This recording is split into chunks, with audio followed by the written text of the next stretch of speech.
ತಪಸ್ಸು ಕಾಲದ ಲೆಂಟ್ 3ನೇ ಗುರುವಾರ ನಮ್ಮ ಆಧ್ಯಾತ್ಮಿಕ ಪಯಣದಲ್ಲಿ ಅತ್ಯಂತ ಮಹತ್ವದ ದಿನ. ಈ ದಿನದ ಪೂಜಾ ವಿಧಿಯ ವಾಚನಗಳು ಮುಖ್ಯವಾಗಿ ದೇವರ ಶಕ್ತಿ ಮತ್ತು ನಮ್ಮ ಹೃದಯದ ನಿಷ್ಠೆಯ ಬಗ್ಗೆ ಆಳವಾದ ಚಿಂತನೆಯನ್ನು ನೀಡುತ್ತವೆ. 1. ವಿಭಜನೆಯಾಗದ ರಾಜ್ಯ, ಎ ಕಿಂಗ್ಡಮ್ ನಾಟ್ ಡಿವೈಡೆಡ್.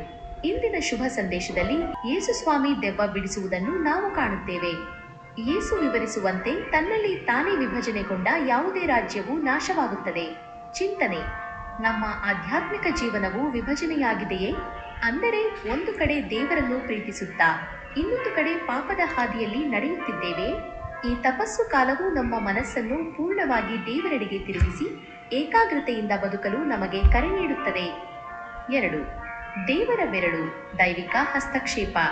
ಯೇಸು ಹೇಳುತ್ತಾರೆ, ನಾನು ದೇವರ ಬೆರಳಿನಿಂದ, ಫಿಂಗರ್ ಆಫ್ ಗಾಡ್, ದೆವ್ವಗಳನ್ನು ಬಿಡಿಸುವುದಾದರೆ ದೇವರ ರಾಜ್ಯವು ಈಗಾಗಲೇ ನಿಮ್ಮ ಬಳಿಗೆ ಬಂದಿದೆ. ಹಳೆಯ ಒಡಂಬಡಿಕೆಯಲ್ಲಿ ಈಜಿಪ್ಟಿನ ಪವಾಡಗಳನ್ನು ಕಂಡ ಜನರು ಇದು ದೇವರ ಬೆರಳು ಎಂದಿದ್ದರು. ಚಿಂತನೆ: ನಮ್ಮ ಜೀವನದ ಕತ್ತಲೆಯನ್ನು ಓಡಿಸಲು ಸ್ವಂತ ಶಕ್ತಿಯಿಂದ ಸಾಧ್ಯವಿಲ್ಲ. ಕೇವಲ ದೇವರ ಅನುಗ್ರಹದ ಬೆರಳು ಮಾತ್ರ ನಮ್ಮನ್ನು ಕೆಟ್ಟ ಹವ್ಯಾಸಗಳಿಂದ ಮತ್ತು ಅಹಂಕಾರದಿಂದ ಬಿಡಿಸಬಲ್ಲದು. ಆ ಶಕ್ತಿಯನ್ನು ಗುರುತಿಸುವ ನಮ್ರತೆ ನಮಗಿದೆಯೇ? 3. ಜಾಗರೂಕತೆಯ ಕರೆ. ಒಮ್ಮೆ ಕೆಟ್ಟ ಆಲೋಚನೆಗಳು ನಮ್ಮಿಂದ ದೂರವಾದ ಮೇಲೆ ಆ ಖಾಲಿ ಜಾಗವನ್ನು ದೇವರ ವಾಕ್ಯ ಮತ್ತು ಸತ್ಕಾರ್ಯಗಳಿಂದ ತುಂಬಿಸಬೇಕು. ಇಲ್ಲದಿದ್ದರೆ ಕೆಟ್ಟತನವು ಮತ್ತೆ 8 ಪಟ್ಟು ಬಲವಾಗಿ ನಮ್ಮನ್ನು ಆವರಿಸಬಹುದು ಎಂದು ಯೇಸು ಎಚ್ಚರಿಸುತ್ತಾರೆ.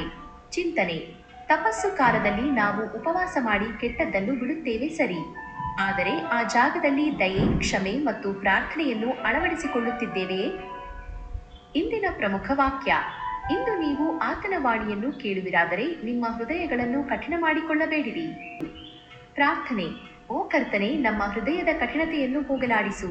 ನಿನ್ನ ಪ್ರೀತಿಯ ರಾಜ್ಯವು ನಮ್ಮೊಳಗೆ ನೆಲೆಸುವಂತೆ ಮಾಡು. ನಮ್ಮ ಎಲ್ಲಾ ದೌರ್ಬಲ್ಯಗಳನ್ನು ನಿನ್ನ ಪವಿತ್ರಾತ್ಮದ ಶಕ್ತಿಯಿಂದ ಜಯಿಸಲು ನಮಗೆ ಬಲ ನೀಡು. ಆಮೆನ್.